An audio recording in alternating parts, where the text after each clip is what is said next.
구독과 좋아요 부탁드립니다. 오늘의 사연 시작합니다. 안녕하세요.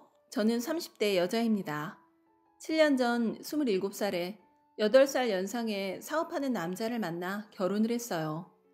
그는 자상하고 배려심이 넘쳐서 같이 있으면 마음이 편했어요. 생각하는 것도 세상 편한 사람이거든요. 자기는 사업하는 사람인데 돈을 잘 모으는 여자를 만나고 싶었다고 했어요.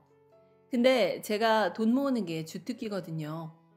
제 꿈이 어렸을 때부터 현모양처 가정주부였어요. 얼마를 벌어다 주든 차곡차곡 모아서 하나하나 이루어가는 행복을 느끼고 싶었거든요.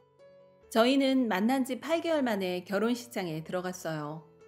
각자 집안에서 결혼 자금으로 5천만 원을 받았어요. 그런데 시어머니가 예단은 해야 하지 않냐고 하셔서 저는 남편에게 모아놓은 1억에서 드리자고 했더니 여자 쪽에서 하는 거라는 거예요. 그럼 남자가 집 해오는 거냐고 했더니 그럼 나중에 사업 잘 돼서 20억 벌어오면 네가 2억 가져올 거냐고 해서 어이없어서 나 결혼 안 하겠다고 싸운 적이 있어요. 결국 친정아버지가 예단 절반은 다시 돌아오는 거니 1,000만 원 보내자 하셔서 보냈던 기억이 나네요. 생각해보면 그때 알아봤어야 했어요. 투덜거린다고 자꾸 돈을 내놓는 게 아니었어요. 가전, 가구로 1,000만 원 쓰고 남편이 사업 자금으로 2천만 원 쓰고 제가 자영업을 하면서 외할머니께 빌린 돈 2천만 원 갚고 결혼 준비하고 나머지 3천만 원에 6천만 원 대출로 아파트 전세를 얻어 살았어요.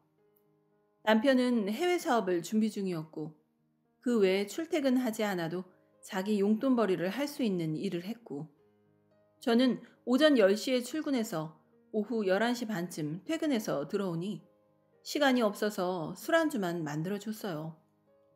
남편은 자연스럽게 하루 3끼 배달을 시켜 먹었어요. 그때는 아이가 없었기 때문에 크게 상관은 없었어요. 저는 대형마트에서 자영업을 해요. 직원이 있어도 월 2회만 맘 편하게 쉴 수 있고 제가 가져가는 월급이 300만 원에서 500만 원 정도였고 지금은 코로나로 매출이 많이 줄었어요. 서로 생활비를 내놓지 않고 살다가 결혼 1년 반 후 전세 재계약 시점에서 집주인이 7천만 원을 올려달라고 해서 서로 얼마나 모아놓았나 보았더니 저는 3천만 원, 남편은 0원. 결혼할 때 가져간 2천만 원도 쓰고 없더라고요. 그때 정신이 번쩍 들었어요. 이대로는 안 되겠다 싶어서 지금부터 알바라도 해서 월 200씩 생활비 달라고 했어요. 사업을 준비해야 해서 금방 그만둘 수 있는 일밖에 못한다며 배달 알바를 알아보더라고요. 2달 뒤부터 월 200만 원을 주더라고요. 집은 제 돈을 보태 반 전세로 옮겨 살았어요. 저희 부부는 제 집안 사정으로 친정 부모님의 이혼을 도와주게 되었고 친정엄마를 모시고 나와서 갓 돌된 아기까지 넷이서 살기에 너무 좁아서 월세 낼 돈으로 대출받아 이자를 내는 게 낫겠다 싶어 친정엄마 돈 6천만 원, 저희 돈 6천만 원에 융자 2억 5천만 원을 받아 새 아파트로 들어갔어요. 친정엄마랑 사는 게 불편할 텐데도 남편이 엄마가 불쌍하다며 도와주겠다 해서 같이 살았어요. 남편이 준비하던 해외 사업은 잘 되지 않아서 포기하게 되었고 지인의 권유로 용달 탑차 일을 하겠다며 남편이 친정엄마께 3천만 원을 달라고 했어요. 용달차는 택시처럼 노란색 차 번호판이 필요한데 그게 3천만 원이랬어요. 제가 왜 엄마한테 돈을 달라 하냐 했더니 너랑 같이 잘 살려면 이 일을 해야 한다. 그랬고 저는 자영업 말고 취직을 하라 했지만 너무 완강해서 번호판값 3천만 원과 트럭은 할부로 산다기에 할부 이자가 아까워서 차값 2,500만 원까지 총 5,500만 원을 제가 모은 돈이 있어서 내줬어요. 처음 6개월은 월 300만 원씩 줬고 새 집으로 이사하면서 친정엄마가 안방을 쓰기로 해서 그 조건으로 100만 원 깎아서 월 200만 원씩만 주겠다고 해서 그러라고 했어요. 저는 둘째를 갖게 되었고 저희 부부와 엄마의 트러블로 엄마가 짐을 싸서 외할머니 댁에 가셨고 엄마는 그 후 6개월 뒤 병환으로 돌아가셨어요. 엄마가 돌아가시고 재산이 좀 나왔는데 남편한테 2년 반 동안 엄마 모셔줘서 고맙다고 2,500만 원짜리 중고 외제차를 사줬어요. 남편이 차 욕심이 있거든요. 좋아하는 브랜드가 있어서 그걸 사준 건데 1년도 안 타고 마음에 안 든다고 다른 걸로 바꾸겠다고 하더라고요. 남편은 용달 일이 위태위태하다며 그만두겠다고 했어요. 또 다른 지인이 하던 직구 대행 사업을 나눠받아 해보기로 했다고 하고 처음엔 돈이 안 든다 했다가 사이트에 돈을 넣어야 물건을 올릴 수 있다며 도와달래서 3천만 원이 또 들어갔어요. 트럭은 감가상각이 발생했고 번호판 값은 받을 수 있었어요. 그 받은 돈들도 사이트에 돈을 넣어야 해서 들어갔죠. 월 200만 원 주고 들어간 돈을 5년간 갚는 조건으로 추가로 월 175만 원씩 달라고 했는데 3달 주더니 그 3달도 빚내서 준 거라며 월 200만 원만 주더라고요. 직구 대행 사업을 시작하고 지켜보니 집에서 컴퓨터로 해도 되는 일이고 새벽 2시까지 맥주 마시고 늦게 자고 11시에 출근해서 저녁 6시에 퇴근하면서 직원을 쓰는 게 이해가 안 됐어요.